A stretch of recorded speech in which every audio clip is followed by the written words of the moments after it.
الحادثة التي جعلتني أتشيع تماما هي حادثة دخول جهيمان العتيبي إلى الحرم المكي في القرن الرابع عشر أو الخامس عشر 1400 هجرية، يعتبر القرن الخامس عشر الهجري.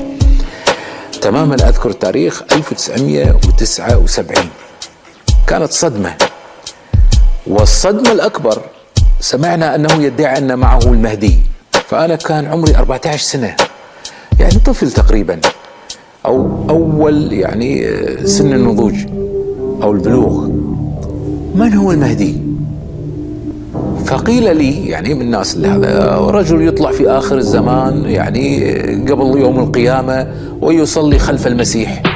قلت عجبا، شلون رجل بهذه الأهمية يصلي خلفه المسيح ويملأ الدنيا عدلا كما ملئت ظلما وجورا، ولم نسمع أحد جاب سيرته في يوم من الأيام؟ لا، الأمر في سر.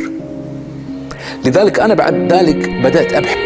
شخص قال لي إذا أردت، يعني هو من أهل السنة والجماعة، إذا أردت أن تشبع نهمك في المهدي المنتظر الجأ إلى كتب الشيعة. قلت له ليش؟